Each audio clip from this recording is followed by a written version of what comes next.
Welcome to our 5 on 5. Pleased to be joined today by Jackson County Commissioner Bob Strosser. Good to see you, sir. Hey, good to see you. Thanks for coming back. So we're here today to talk about wildfires and something obviously we were talking about earlier this week with the anniversary of all those lightning strikes on the 15th on Monday. Commissioner is very focused on what the county can do to prevent another catastrophic fire season. You are the liaison to Jackson County Health and Human Services. What does that mean for you?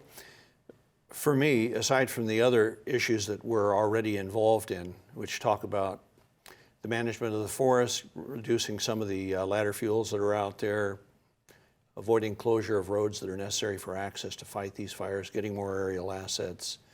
Aside from those things, the issue of the fires revolve around smoke as well. And it used to be just putting the fire out. Now it's the issue of health from the smoke and what that potentially can do. You know, the particles being very small, less than what they call PM 2.5, and get into the lungs and cause problems. We've even got the daughter of one state representative, or excuse me, she is the daughter-in-law of one state representative who can't stay here during the fire season when there's a fire because she has asthma.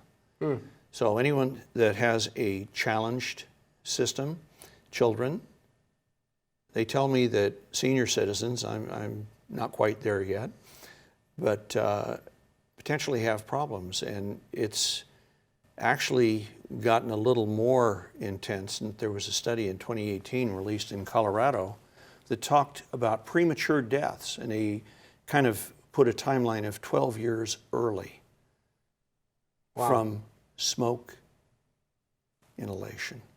Wow. And that was 17,000 deaths, and they went back to the year 2000 to get all the data. So there were 17,000 deaths prematurely in 2000 in the United States. How many are there now with the fires we're seeing? And they're able to tie that to the smoke. This particular paper out of Colorado tied it to that. Wow. You know, and I'm not the person who did the paper, but we certainly are reading and trying to figure out and talking to people. And we've talked to helicopter entities, seeing how much they cost. We've talked to Oregon Department of Forestry. We've talked to BLM, talked to U.S. Forestry. We've talked to legislators, and I really applaud the efforts here in Southern Oregon by some of our legislators to try and bring us more resources here. They're on the right track.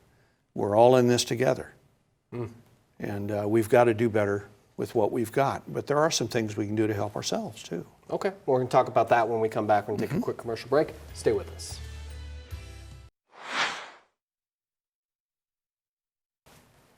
Welcome back to our 5 on 5 again. We're here with Jackson County Commissioner Bob Strosser talking about wildfires and smoke from last year. And we did a story last week saying thousands of Jackson County homes would be in serious danger if a wildfire came near their home. How do we prevent ourselves from becoming a community like Paradise, California?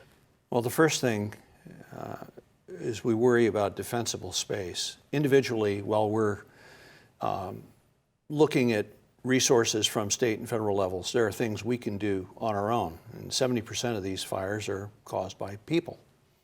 So defensible space around our homes, making sure that fuels are not there that are going to lead right to the home, and the home will then subsequently burn. And there's some video that's been presented in different presentations.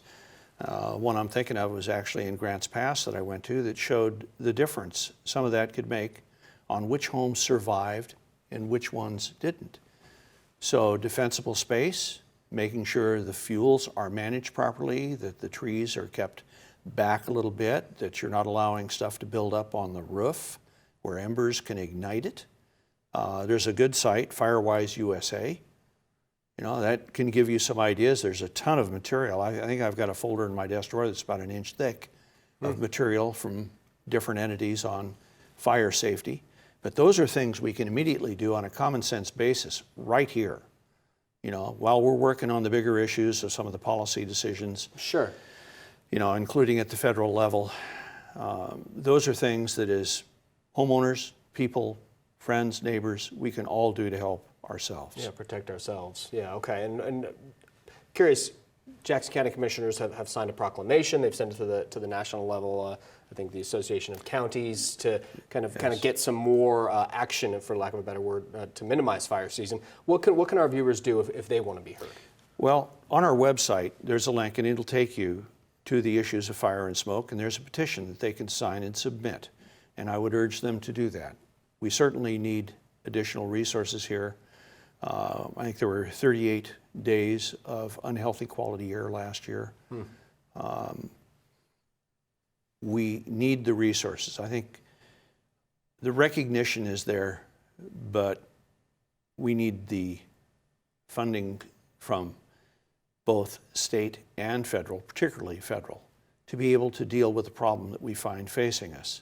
And the longer the forests have had, a lot of growth in them, we get good rain, a lot of stuff grows, we get the dry season, it's hot, there's a lot more to burn. So we need the forest actually taken care of a little better, but we're working on that as best we can. What we need as people here is to make sure our own individual places are protected the best we can. Yeah, that work is obviously, as you said, ongoing and just beginning. Well, that's the boots on the ground thing that we can do to help ourselves. Okay, that's good to hear. All right, thank you so much for being here. Appreciate it. Hey, thanks for having me. Stay with us. We'll be right back.